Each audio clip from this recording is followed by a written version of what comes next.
The difference between flocculated and deflocculated suspension. Friends, see what the difference is between flocculated and deflocculated suspension. Okay, so today we'll learn about the differences. In a flocculated suspension, our particles exist as loose aggregates. Okay? Loose aggregates mean that there's bonding between particles. Right? Meaning that one particle forms bonds with another particle. Right? So, that means flocks form. Right? In a flocculated suspension. Whereas in a deflocculated suspension, each particle exists as a separate entity. Right?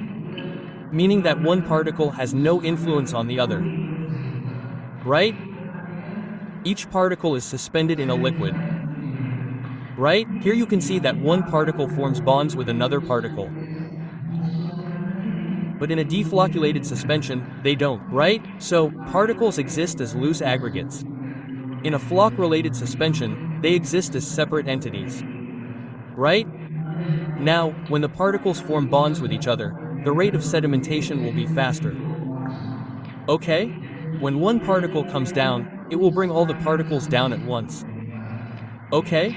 But what will happen in the deflocculated suspension? The rate of sedimentation will be slow, because these particles will start coming down slowly one by one. Okay, so what will be the rate of sedimentation? It will be slow in deflocculated.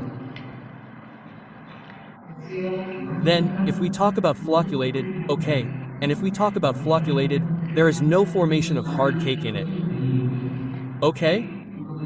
In flocculated, this is our flocculated. This is our deflocculated.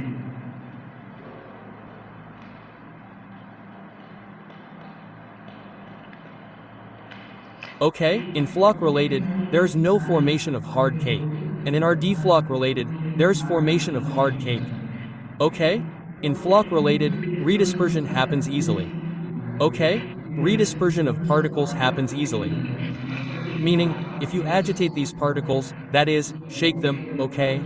Okay? These particles will redisperse easily in a suspension, but what happens in a deflocculated suspension is that the rate of sedimentation is slow. So, the particles form a hard cake. They settle at the bottom, forming a hard cake. Redispersing it by agitating it becomes very difficult. Right? So, redispersion isn't easy in deflocculated suspensions. Right? Bioavailability. Bioavailability is low in flocculated suspensions. Right? And bioavailability is high in deflocculated suspensions. What happens next in flocculated suspensions? In a flocculant, there are attractive forces between the particles. Right? Particles experience attractive forces between them. Whereas, in a deflocculated suspension, there are repulsive forces between the particles.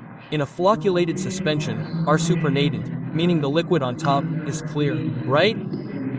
After sedimentation, the supernatant in our deflocculated suspension is turbid. Why? Because even if one particle settles to the bottom, the other particles will remain on top. Here, all the particles settle together, right? The last point in flocculated suspension is that the flocculated one will not look good to you. Meaning, its appearance will not be pleasing. Whereas, the deflocculated one will look good to you. Why?